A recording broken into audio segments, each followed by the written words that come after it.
I should also tell you that both of my parents, they're both massage therapists.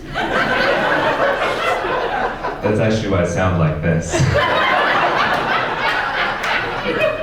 I am a little worried whenever I start talking, people just think it's an NPR pledge drive. And I was made fun of as a kid, I was. I go, does your dad give you massages? Does he? It's like, yeah. Of course. Isn't that weird? It's like, no. Because I don't want to bang my dad. But thanks for telling me a little bit about you, Caleb.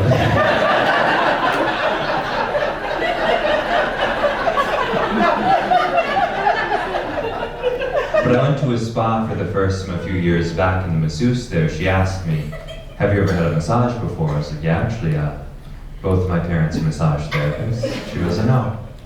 I'm worried this won't meet your expectations then. So what do you think I'm gonna say? That's not how Daddy does it.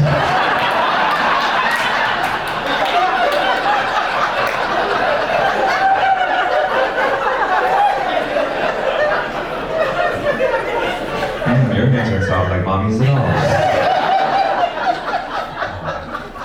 It is true, I was bullied a lot when I was younger, especially in middle school. My bully, his name was Dylan, and he pulled down my pants and my underwear in front of the whole class one time at a museum field trip. And everybody laughed and laughed and laughed because of how big my dick was and my tiny little body.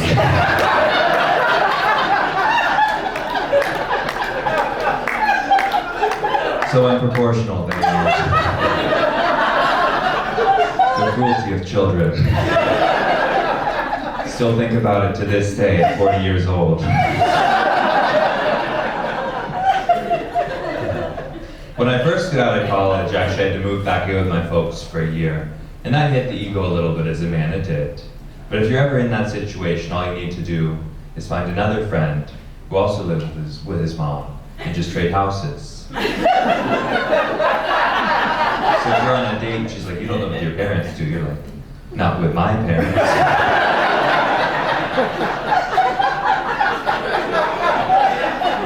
I live with Marianne and Dan. When I first moved out, I moved into one of those little studios, you know, like with a Murphy bed in the wall. And that wasn't a fun thing to bring someone home to either. Just like, do you want to go to the bedroom? Take my bed out? Because that's not sexy. It's about as sexy as being like, mind if I change to something a little more comfortable? You're just wearing those pants that also zip off into shorts.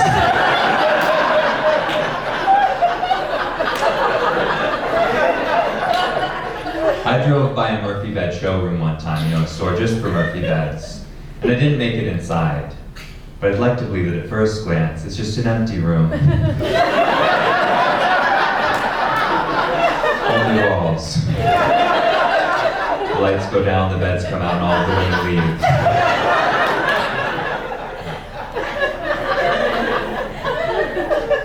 I live out in the suburbs now. I live with this really sweet black and Filipino couple. And I love it, because when the three of us are on the front yard together, it just looks like all of the kids from the cover of my old math textbook. And it's a nice neighborhood. I'll go for a lot of walks. Like I met this nice older couple who was going bird watching. The gentleman told me, he's like, you'd be surprised once you start to go bird watching how other people need to love birds. It's like, I do hope that you're right, sir. Or maybe it's just that anybody you meet in public with binoculars has to tell you that they're bird watching. Oh yeah, I was also bird watching. All kind of birds over by Jennifer's house. Birds like to come home every day at 6 o'clock.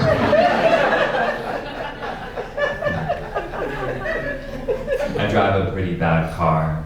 I know it's bad because I left it downtown before one time, my keys in the front door, an accident. I came back the next morning, was just still there. But parked a little bit better. I can park pretty well for the most part, but when I'm parallel parking, I don't know if it's the same for you, but if I'm parallel parking, those other cars start to stack up behind me, I freeze. I panic. I feel like I'm in the final hole of a PGA tour, trying to sink a big putt. And I can hear all the announcers talking about me. They're just like, here is Bo Johnson right now, running about 5 minutes late for a dinner reservation. There's only one spot left open on the block. It all comes down to this. The last car in the spot was actually a large family minivan.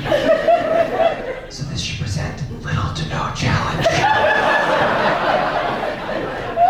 And here he goes, starting it off. And, oh no. It looks like he's starting to turn the car in before even passing the back axle on the first car. He has very narrowly avoided a collision. He's gonna have to pull forward and he's already looking quite frazzled. Looks like he's gonna take off his glasses and he's putting on another pair with the same prescription. This will not change anything. Looks like he's also gonna try to turn the volume of the music so he can concentrate better. But his fingers slipped and he switched it to talk radio instead. He's now gonna begin with the second attempt. And, ladies and gentlemen, we have never seen a car move this slowly before. He is going back. I actually am not convinced he's in reverse at all. It appears he's accidentally put the car into neutral. And he's sitting on a very slight decline. We are at a four-way intersection. The light is green, and there are about 7 cars waiting. And they are not gonna make it.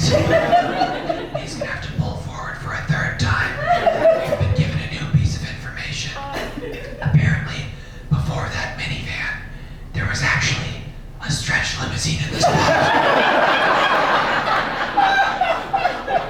This is a humiliating defeat.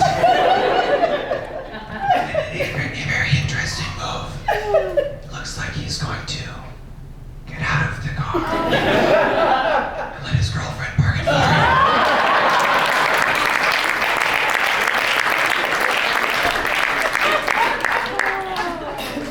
Sometimes people like, you should just get a better car. If you had a better car with a backup camera, you'd be all set. And I was like, well, what's that gonna do?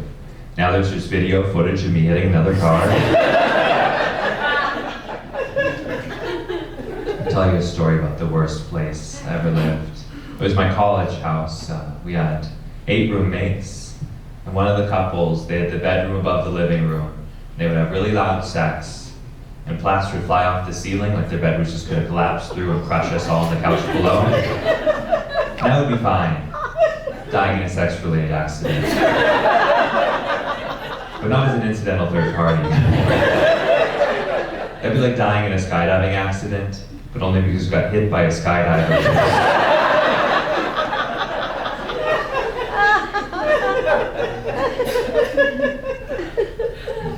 It was a big party house. We'd have a lot of parties. We drank a lot of Fireball whiskey, which is just regular whiskey, but for kids. And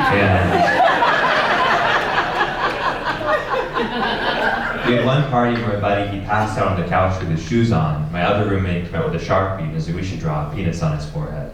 I was like, come on, we're adults. We don't do that anymore. So I took the Sharpie from him and I went over, just gave him a nice full, bushy pair of kitty whiskers instead.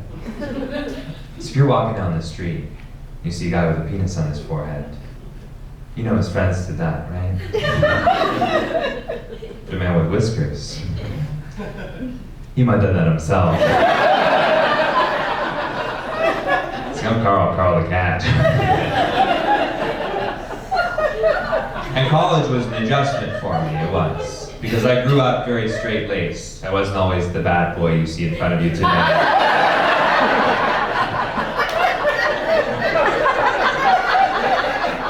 Like, I didn't do any drugs until my early 20s because no one would sell them to me. I was very anti-drug as a kid, I was. To the point where in my freshman year homeroom class, I chose to do an anti-drug presentation. Chose, not assigned. The kid before me, Susan, she did her presentation on their dog Charlie. And I was like, here's an anti-drug presentation. And a trifold poster with my slogan that I came up with, do life, not drugs. Then I had pictures of people windsurfing, and rock climbing, and snowboarding. And now that I'm older, I know that all of those people love to do drugs.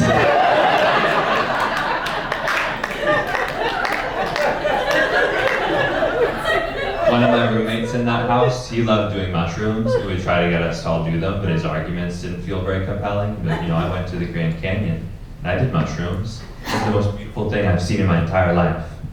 It's like, well, maybe we could give the Grand Canyon some credit too. Well, my junior year, we had a new guy move into the house. His name was Danny, and Danny was on the rugby team. And everyone on the rugby team, as a hazing ritual, had to go into a sex shop buy one item. So he had this giant purple dildo with him. And it was particularly striking because when you're in college, you don't have a lot of possessions. So that was 1/10 of everything that he owned. And not just on account of the size. And we got on pretty good, but he would drink a lot, and he would eat all of my leftovers. And that was a problem because I had a night job at college. I worked at a bar. I was the door guy there. And it wasn't I was by the front one night at work, and this guy came over, just like a full drink in his hand. He's like, can I take this outside with me? I was like, no. So what are you gonna do about it? He's like, honestly, mostly just be disappointing you. And he looked at his drink, and he just put it down, and he left. I was like, wow, I'm going to be an incredible father someday.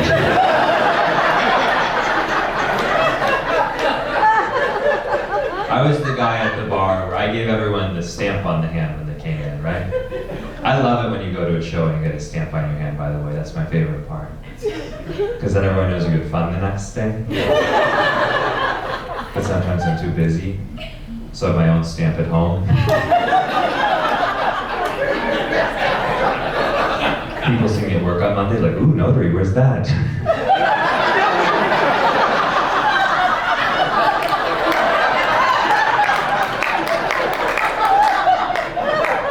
Big notary audience.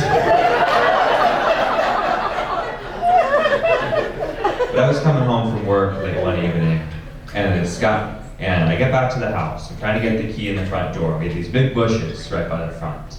And so I'm trying to get the key, and a raccoon popped out. And that was the night I learned when I'm afraid, the noise I make is just, oh no.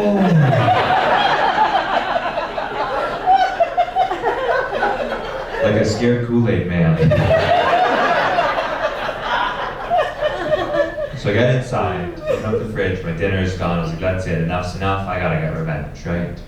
And every weekend, Danny and I, we would take a yoga class together. He would always roll his yoga mat up really, really tight. And when we got to the studio, he would just whip it out like no one was gonna put something in there one day.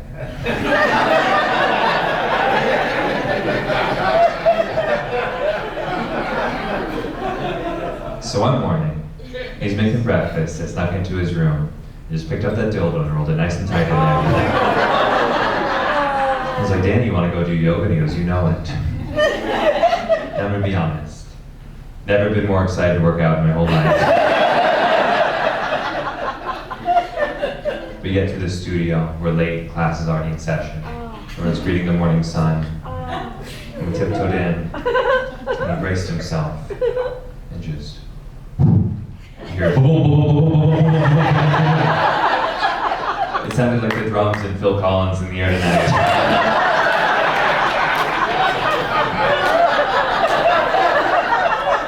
And I don't know if you've ever seen a flying purple dildo, but it's beautiful. Like a Russian gymnast spinning through the air, it somehow stuck the landing. In the back of the room, said, not again! From his lips, just, oh no!